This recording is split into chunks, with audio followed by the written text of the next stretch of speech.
बाळ, फ्रीजमधून श्रीखंड काढ ना. आम्ही पूर्वी घरीच बनवायचो श्रीखंड, त्याची चवच वेगळी होती. आता काय सगळं रेडीमेड. आजी, हे श्रीखंड खाऊन बघ. आज तुझ्या आईनं घरीच बनवलं की काय? हे आहे गोकुळचं श्रीखंड. अगदी जिभेवर रेंगाळणार. जिभेवरच नाही तर मनावरही रेंगाळणार. गोकुळ श्रीखंड, मनावर रेंगाळणार. सभापती महोदय, आता सन्मान्य सदस्य विक्रम काळे यांनी छत्रपती संभाजीनगरमध्ये जे घाटी हॉस्पिटल आहे की जे त्या विभागाचं एक सर्वात मोठं हॉस्पिटल आहे आणि दररोज जवळजवळ 2000पेक्षा जास्त OPD तिथं पेशंट्स येत आहेत. आणि आता केंद्र शासनाने 26-27च्या अर्थसंकल्पामध्ये एम्सचं 26-27साठी एक धोरण जाहीर केलेलं आहे.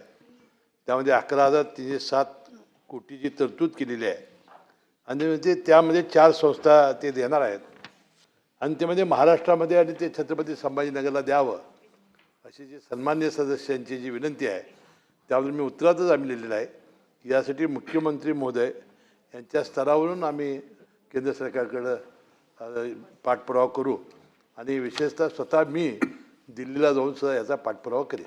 मंत्री महोदय, पुण्यश्लोक अहिल्यादेवी होळकरांच्या 300व्या वर्षाच्या निमित्तानं चोंडी येथे बैठक झाली आणि आपल्या विभागाने त्या ठिकाणी अहिल्यानगर येथे पुण्यश्लोक अहिल्यादेवी होळकरांच्या नावे मेडिकल कॉलेज आपण निर्माण करण्याचं ठरवलंय. जर आता माहिती असेल तर काही सद्यस्थिती आपण सांगा, नाहीतर नंतर सांगितलं चालेल, कारण ह्या प्रश्नाच्या अनुषंगानच आहे. हे शासकीय महाविद्यालय काढण्याचा निर्णय घेतला. 3 जागा निवडलेल्या आहेत आणि ती जागासाठी माझ्या अध्यक्षतेखाली समिती आहे.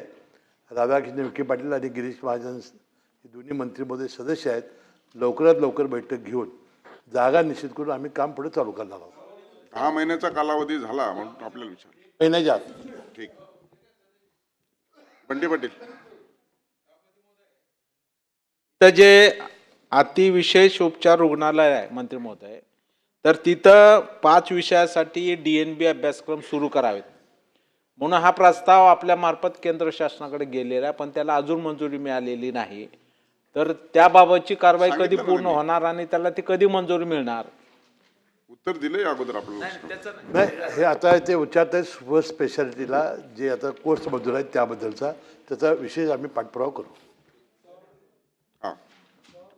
एम्सबद्दल वातावरण देशाभरात आहे, कारण तो एम्स सुरू झालं 1956 साली. त्याच्या आधी नागपूरचं आमचं मेडिकल कॉलेज आहे, त्याच्या आधी आमचं ग्रांट मेडिकल कॉलेज या महाराष्ट्रामध्ये या ठिकाणी. एम्सच्या पाठीमागं आपण का लागलोय मला अजून कळत नाही. एम्सच्या पाठीमागं का एम्सच्या पार आपण व्यवस्था करू शकत नाही का?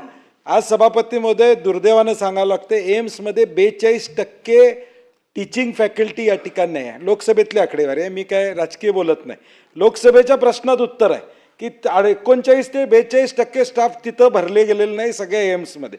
एम्सचा अनुभव ठीक आहे, एक नाव म्हणून आपल्याला एम्सची गरज आहे, परंतु माझी वैद्यकीय मंत्र्यांना विनंती आहे की तुमचीच लेवल एवढी आणा की तुमच्या गव्हर्नमेंट कॉलेजसारखं कॉलेज इतर देशात झालं पाहिजे. कारण की आपल्याला इतिहास आहे, ग्रांट कॉलेजला तर 100 वर्षाच्या वर आपल्याला झाले. नागपूर 1947चं आपलं नागपूरचं मेडिकल कॉलेज आहे. मग आम्ही एम्स काय करते, असं काय करते एम्स वेगळं जे आम्ही करू शकत नाही? तर माझी विनंती आहे तुम्हाला की एम्सच्या म्हणजे ह्या थोडा वेगळा विषय होईल, एम्सच्या पाठीमागे लागता राज्यानं स्वतःचं धोरण ठरवावं. एम्सच्या धर्तीवर आपले अपग्रेडेशन करता येतील, आपले कॉलेजेस गव्हर्नमेंटचे चांगले कसे करता येतील याच्याकडे आपण लक्ष द्यावं अशी माझी सूचना आहे. सभापती महोदय, मी सन्मान्य सदस्य सतीश पाटलांच्या ज्ञानात भर घालू इच्छितो की मुंबई, पुणा, नागपूर या 4-5 ठिकाणी एम्सपेक्षा चांगले हॉस्पिटल आमचे शासकीय महाविद्यालयाचे हॉस्पिटल आहेत, आता आहेतच, तितकीच सुविधा आहे. परंतु जे सन्मान्य सदस्य विक्रम काळेंचा प्रश्न आहे की एम्स आल्यामुळं केंद्राचा पैसा येईल एवढ्यापुरतं मर्यादित आहे.